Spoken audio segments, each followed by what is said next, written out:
வணக்கம். நம்ம சேனலுக்கு தொடர்ந்து ஆதரவளித்து கொண்டு இருக்கும் நல்ல உள்ளங்களுக்கு நன்றி. சப்ஸ்கிரைப் பண்ணி பார்த்து ஊக்கம் கொடுங்க.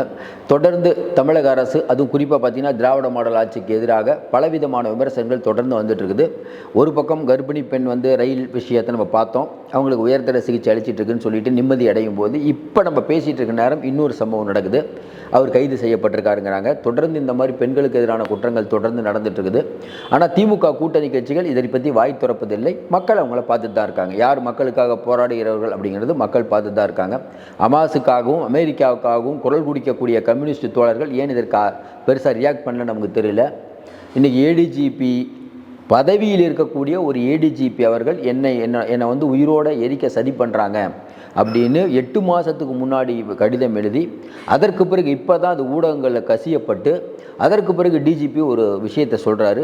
இப்போ என்னென்னா சிபிஐ உள்ளே வருது அப்படிங்கும்போது மேலும் பதட்டம் அதிகமாகுது. ஏன்னா சிபிஐ எந்த விதத்திலும் உள்ளே வந்துடக்கூடாது அப்படிங்கிறது பெரும் முயற்சி நிறைய பேர் எடுத்துகிட்டு இருக்காங்க. ஏற்கனவே எந்த விஷயமாகட்டும் சரி, எஃப்ஐஆர் லீக் ஆன விஷயத்தில் சிபிஐ, அதுவும் சிபிஐ வரக்கூடாது.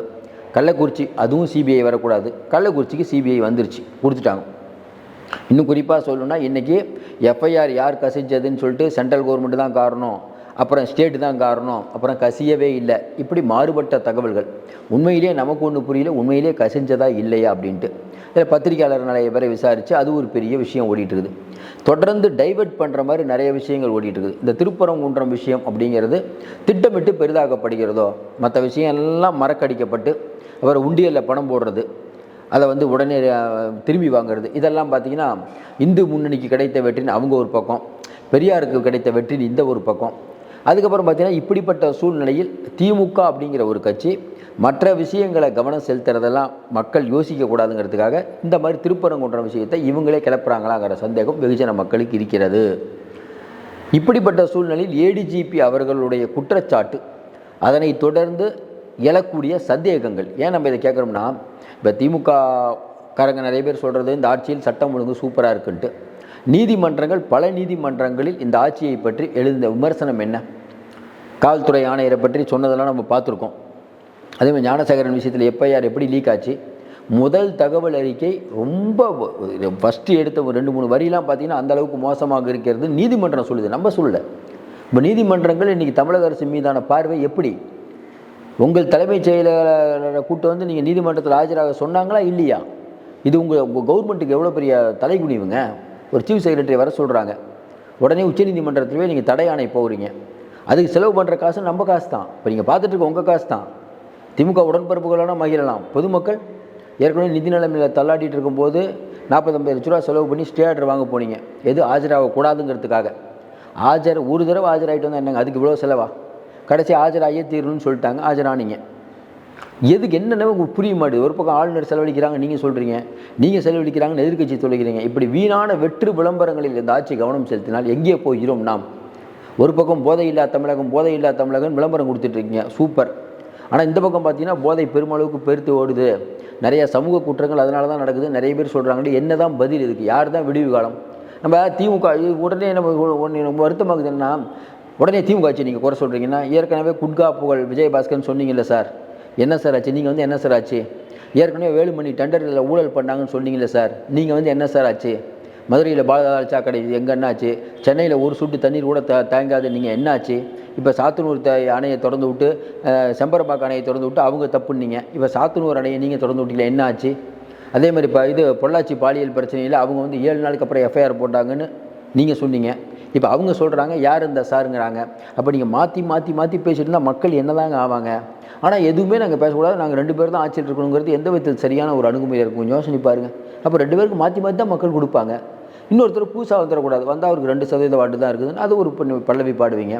மக்கள் அனைத்தையும் பார்த்து கொண்டு இருக்கிறார்கள். அதையும் தாண்டி ஏடிஜிபி அவர்கள் சொன்ன விஷயம் ரொம்ப சீரியஸான விஷயம். முதலமைச்சர் அவர்கள் இதுக்கு பதில் சொல்லணும். ஏன்னா அவர் தான் காவல்துறைக்கு பொறுப்பானவர். இன்னும் குறிப்பாக நம்ம ஏற்கனவே சொன்ன ஞானசேகரன் விஷயத்தில் ரொம்ப நாளைக்கு அப்புறம் தான் சட்டசபையில் அவர் திமுக அனுதாபி அப்படின்னு சொல்கிறார் சிஎம். ஏன் பல்கலைக்கழகத்துக்கு போயிருக்கலாம், அந்த மாணவிக்கு நாங்கள் தோழா நிற்போன்னு ஒரு பெரிய விஷயம் பண்ணியிருக்கலாம், உதயநிதி போயிருக்கலாம், ஈசிஆர் சம்பவத்துக்கு முதலமைச்சர் பேசியிருக்கலாம், இல்லைனா உதயநிதி அவர்கள் பேசியிருக்கலாம். இப்படி எந்த விஷயத்திலும் பெரிய கான்ட்ரவர்ஷியலான எந்த விஷயத்திலும் உதயநிதி பேச மாட்டார். ஆனால் துணை முதல்வராக மட்டும் இருப்பாங்கிறது எந்த விதத்தில் சரியாக இருக்கும்? மக்களின் நம்பிக்கைக்கு பாத்திரம் ஆகணுங்க. நீங்கள் அது நம்ம இன்னும் குறையாலாம் சொல்லலை, உண்மையிலே சொல்கிறேன், இதெல்லாம் பண்ணணும். ஏன் பண்ணலங்கிறது நமக்கு தெரியல. இன்னும் குறிப்பாக சொல்ல இன்றைக்கி இருக்கக்கூடிய சூழ்நிலையில் இந்த ஏடிஜிபி விஷயத்தை பொறுத்த வரைக்கும் தமிழ்நாடு மக்கள் என்ன நினைப்பாங்க? தமிழ்நாடு அரசியலை உற்றுநோக்கவே வேணாம். இது வரைக்கும் யாரும் இந்த மாதிரி சொன்னதே இல்லையே. ஓய்வு பெற்ற பிறகு சொல்லுவாங்க. பணியில் இருக்கக்கூடிய ஒரு ஐபிஎஸ் அதிகாரி இந்த மாதிரியான வாசல் சொன்னால் அப்போ அதிகாரிகளுக்கே பாதுகாப்பு இல்லையா? வருமா வராதா? அவங்க சொன்ன சார்ஜ் என்ன? இந்த மாதிரி தேர்வில் இடஒதுக்கீடு பின்பற்றப்படவில்லை, அதை நான் கண்டுபிடிச்சேன், அதனால் என் மேலே கோபம் கொண்டு என்னை இது பண்ணுறாங்க சொன்னாங்களா இல்லையா? சதி திட்டம் தீட்டினாங்கன்னு சொன்னாங்களா இல்லையா? அந்த தீ விபத்து நடந்து தற்செயலானது இல்லை அப்படிங்கிறாங்க. 8 மாதத்துக்கு முன்னாடி கொடுத்த கடிதம் ஏன் இவ்வளோ நாள் தாமதம்? ஆளுநர் மட்டும் கோப்புகளை வச்சுக்கிட்டா ஆளுநர் கோப்புகளை வச்சுருக்காரு, அப்படியே நடவடிக்கை எடுக்க மாட்டார் நீங்கள் சொல்கிறீங்க, நம்மளும் சொல்கிறோம். ஆளுநர் கோப்பை வச்சுக்கிட்டு இருக்காருப்பா, முடிவே எடுக்க மாட்டாரு. அப்போ நீங்கள் பண்ணது என்ன? யார் தான் இதுக்கு பேசுகிறது? இப்போ டிஜிபி அவர்கள் ஈஸியாக சொல்லிட்டு அது சதி திட்டம் இல்லைங்கிறாரு. முதலமைச்சர் பெரிய அளவுக்கு இது ரியாக்ஷன் கொடுத்துருக்கணும். சரி, விடுதலை சிறுத்தைகள் கம்யூனிஸ்ட் தோழர்கள்லாம் உடனே பொங்கி பேசுவாங்களே, இந்த கம்யூனிஸ்ட் தோழர்கள்லாம் எங்கே தான் போனாங்க? ஹமாஸுக்கும் உக்ரைனுக்கும் அமெரிக்கா பற்றி பேசுறதுக்கு மட்டும்தான் கம்யூனிஸ்ட் தோழர்களா?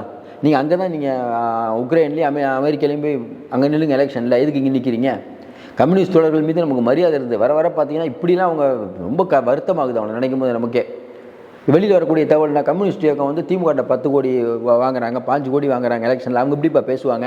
மாதம் அங்கே திமுகலேருந்து பணம் வாங்குறாங்க, விடுதலை சிறுத்தைகளுக்கும் அவங்களுக்கும் பணம் போகுதுன்னு வெளியில் மக்கள்கிட்ட வரக்கூடிய தகவல்கள்லாம் உண்மையை மெய்ப்பிக்கிற மாதிரி இல்லையா? அது நீங்கள் எதுக்குமே குரல் கொடுக்க மாட்டீங்க. கொஞ்சம் யோசனை பாருங்கள். இதே நீங்கள் வேறு முதலமைச்சராக இருந்தால் எந்த அளவுக்கு பேசியிருப்பீங்க? சாம்சங் விஷயத்தில் பேசுனீங்க, அதுக்கப்புறம் பார்த்தீங்கன்னா பேசுகிறதே இல்லை. நீங்கள் எதுக்கும் பெருசாக ரியாக்டே பண்ணுறதில்ல. இன்றைக்கி எவ்வளோ பெரிய குற்றங்கள்லாம் நடந்துகிட்ருக்குது.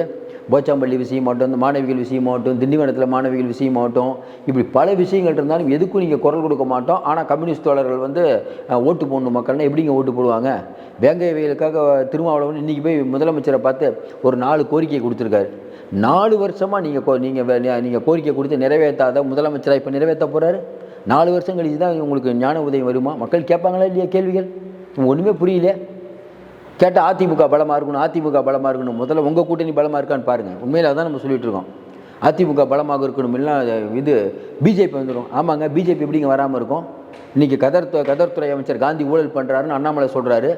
ஏற்கனவே அந்த கோயம்புத்தூர் குண்டு விஷயத்தில் தவறு நடந்திருக்குன்னு அண்ணாமலை சொல்கிறாரு. எஃப்ஐஆர் விஷயத்தில் என்கிட்ட ஆதாரம் இருக்குங்கிறாரு. இசிஆர் விஷயத்தில் எங்கள்கிட்ட ஆதாரம் இருக்குங்கிறாரு. இப்போ பல விஷயங்கள் அவர் சொல்லிகிட்டு இருக்காரு. உங்கள் ஆண்டு கொண்டு இருக்கக்கூடிய திமுக அரசு மீது அவ்வளோ ஊழல் குற்றச்சாட்டு வைக்கிறாங்க. அப்போ மக்கள் என்ன பார்க்குறாங்க? பரவாயில்லப்பா, யாராவது ஒருத்தர் திமுக ஒதுக்குறாங்க, அதனால் அண்ணாமலையின் பால் அவங்க கவனத்தை திருப்புறாங்க. பிஜேபி வளர்கிறதுக்கு யார் காரணம்? திருப்பரங்குன்ற விஷயத்தை எவ்வளோ தூரம் பெருசாக்கினது யார்? ஒரு பெரிய பிரச்சனை நடந்துட்டு இருக்குது. அந்த நேரத்தில் சிட்டிங் எம்பி நவாஸ்கனி போய் அங்கே பிரியாணி சாப்பிட்லாமா? கொஞ்சம் யோசனை பாருங்கள். உளவுத்துறை சொல்லியிருக்கணும் இல்லை, ஏங்க பிரச்சனை இருக்குது, இப்போ நீங்கள் போகாதீங்க. ஒன்றுமே இல்லாத அந்த பிரச்சனைங்க, அந்த பிரச்சனையை பிஜேபி அவ்வளோ பெருசாக்குறாங்க. அதுக்கு தூபம் போடுவது யார்? திமுக.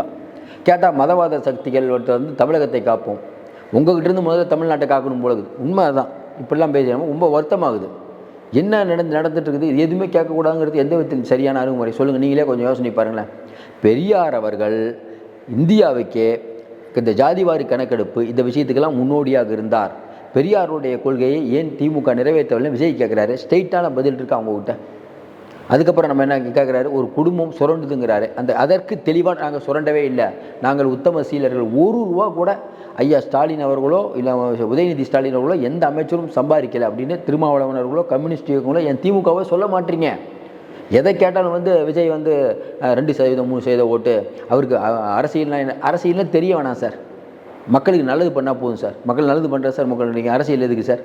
மக்களுக்கு நல்லது பண்ணால் போதாதான்? யாரும் வந்துடக்கூடாது, நாங்கள் மட்டும்தான் வரணுங்கிறது எந்த விதத்தில் ஜனநாயகம் தெரில. இந்த ஏடிஜிபி விஷயத்தை பொறுத்த வரைக்கும் நம்ம என்ன சொல்கிறோம்? போலீஸ் துறை உங்கள்கிட்ட தான் இருக்குது. நீங்கள் பல்வீர் சிங் ஆரம்பித்து எதுக்குமே நீங்கள் கருத்து சொல்ல மாட்டீங்க. துப்பாக்கி சூடு நடக்கும்போது, அதாவது என்னென்னா நம்ம துப்பாக்கி சூடு தூத்துக்குடியில் நடக்கும்போது டிவியை பார்த்து தான் தெரிஞ்சுக்கிட்டேன்னு அப்போ இருக்கக்கூடிய எடப்பாடி பழனிசாமி சொன்னார். நீங்கள் சொல்கிறீங்க கரெக்ட். அவராது ப்ரெஸ்ஸில் சொல்கிறார். சார் நீங்கள் ப்ரெஸ்ஸையே பார்க்க மாட்டீங்களே. ஆனால் விஜய் ப்ரெஸ்ஸை பார்க்கணும். நீங்கள் பார்க்க மாட்டீங்க, துணை முதல்வர் பார்க்க மாட்டாங்க. ஆனால் நீங்கள் பேசுகிறது என்னென்னா விஜய் ப்ரெஸ்ஸை சந்திக்கணும். எப்படி சரியாக இருக்கும்? நமக்கு ஒன்றும் புரியவே இல்லை. இன்னும் நிறையா பத்திரிகையாளர்கள் விஜய் ப்ரெஸ்ஸை சந்திக்கலைன்னா தோற்றுருவார். மோடி எப்படி ஜெயிக்கிறார் ப்ரெஸ்ஸை சந்திக்காமல்? பத்திரிகையாளர்களை சந்தித்தால் தான் இன்றைக்கி. அதெல்லாம் நிறையா வழிகள் இருக்குது. பத்திரிகையாளர்கள் அப்படிங்கிறது நிலைமை இன்றைக்கி தமிழ்நாட்டில் எப்படிங்கிறது நாடறியும். பத்திரிகையாளர்கள் அப்படின்னு சில பத்திரிகையாளர்கள் இன்றைக்கி எப்படி நடந்துக்கிறாங்க, உள்நோக்கத்துடன் எப்படி பேசுகிறாங்கிறது இன்றைக்கி மக்களுக்கு தெரியாதா? நேர்மையாக பேசுங்க முடிஞ்ச வரைக்கும். இன்றைக்கி வந்து கர்ப்பிணி பெண் விஷயமாகட்டும், இப்போ ஒரு பொண்ணுக்கு வந்து ரயிலில் பிரச்சனை, ஈசிஆர் பிரச்சனையாகட்டும், வேங்கை வயல் பிரச்சனையாகட்டும், சாம்சங் பிரச்சனையாகட்டும், இப்போவும் அந்த தொழிற்சங்கத்துக்கு அவங்களுக்கும் பிரச்சனை ஓடிட்டு இருக்குது. அரசு ஊழியர் பிரச்சனையாகட்டும், இப்படி பல பிரச்சனைகள் இருக்குது. எதை பற்றியும் பேச மாட்டோம். கேட்டால் வந்து செங்கோட்டையன் வந்து எடப்பாடிக்கு சண்டையா, இதா பிரச்சனை? இதையும் பேசுங்க. இதை முக்கிய பிரச்சனை. தமிழ்நாடு திவால் ஆகிட்டு இருக்குன்னு சொல்கிறாரு எடப்பாடி. அதை பற்றி ஏதாவது டிஸ்கஸ் பண்ணிங்களா? உங்களுடைய பொருளாதாரம் எப்படி இருக்குது? மேலே மோடியை மட்டும் பேசுகிறோம்ல. உங்கள் ஜாதிவாரி கணக்கெடுப்பு மோடி நடத்தலைங்கிறீங்க. நீங்களே ஜாதிவாரி கணக்கெடுப்பு நடத்தலை. நிதிஷ்குமார் நடத்திட்டார், ரேவந்த் ரெட்டி நடத்திட்டார், கர்நாடகா நடத்திட்டு நீங்கள் நடத்தலை. அதுக்கு எதாவது பதில் இருக்கா உங்களுக்கு? ஏன் வந்து குரூப் 1 குரூப் 2 அப்புறம் இப்போ நடந்த டிஎன்பிசி எந்த எக்ஸாமும் ரொம்ப நாளாக நடத்தாமல் இருக்கீங்க? ஃபில்லப் பண்ணணும். உண்மை தானே? பழைய ஓய்வு திட்டம் நீங்கள் தான் செயல்படுத்தலை. இப்படி பல விஷயங்கள் இருக்குது பேசுவதற்கு. மக்கள் அனைத்தையும் பார்த்து கொண்டு தான் இருக்கிறார்கள். இந்த ஏடிஜிபி, அது சிட்டிங்கில் இருக்கக்கூடிய ஏடிஜிபி விஷயம் சிபிஐ உள்ளே வருது. சிபிஐ உள்ளே வந்தால் என்ன? சிபிஐ உள்ளே வந்துட்டாங்கல்ல, வரப்போகிறதா செய்தி வந்துச்சு. இனிமேல் உள்ளே வந்து அவங்க விசாரிப்பாங்க. அப்போ கண்டிப்பாக உண்மை தெரியும். மீண்டும் சந்திப்போம். நன்றி.